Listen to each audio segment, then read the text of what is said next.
It had been a bit of a wet and windy day, and Mary was bored, so she and Dog went to visit Cyril in his workshop. Perfect timing! He shouted in glee. Look, I have just added a new feature. Oh, how wonderful!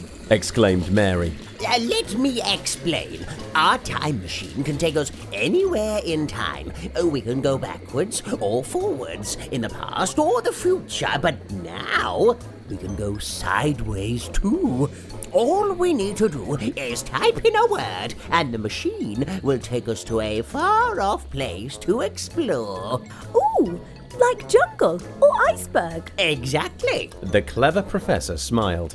What about the cake shop then? Said Mary. I could do with a cup of tea and cake. Let's try that. Everyone jumped into the time machine. Professor Cyril typed in the words cake shop, and the contraption whirred into action. They were off. In what seemed just moments, they had landed gently in a very pretty village right outside a tea shop.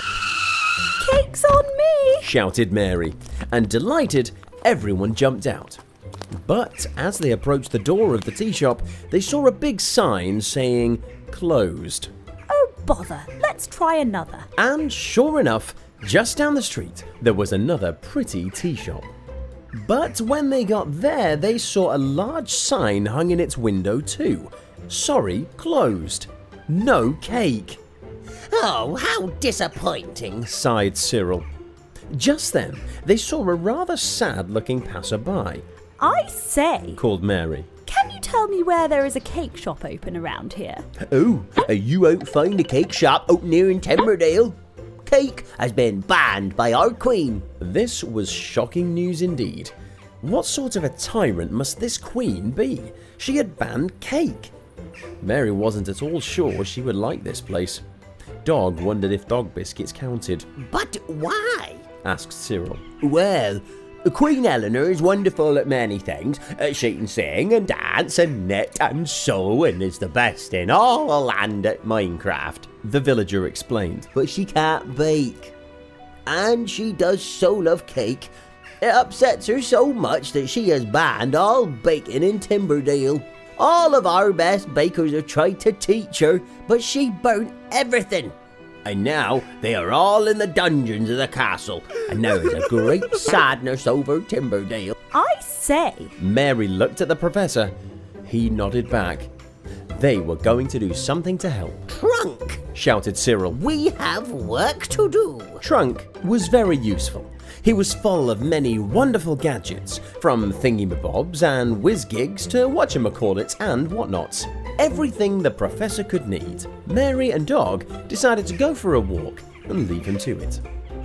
A few hours later, they found themselves at the castle gates, carrying the professor's latest invention. We have a present for Queen Eleanor, they told the guards. An amazing instant cake-making machine. The guards looked frightened.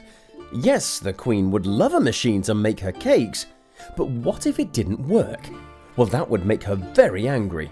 Prove it, said the guard. Certainly, said Cyril, and he pressed a few buttons on the machine. There was a whirl and a ping, and suddenly a door popped open, and there was a delicious-looking cake. The guard's eyes lit up, and he began to drool. Have a bite, said Mary. No, it's forbidden. Unless, quick, take them to Queen Eleanor. The Queen will love it, exclaimed Mary enthusiastically.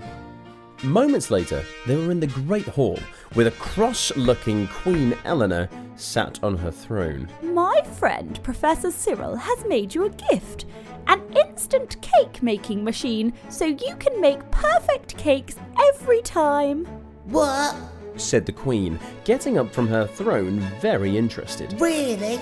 Cyril stepped forward. Unfortunately, he wasn't looking where he was going and tripped over Dog and dropped the machine. There was a crash as pieces flew everywhere. What? Screamed the Queen, her face going very red. Wait! Pleaded Cyril.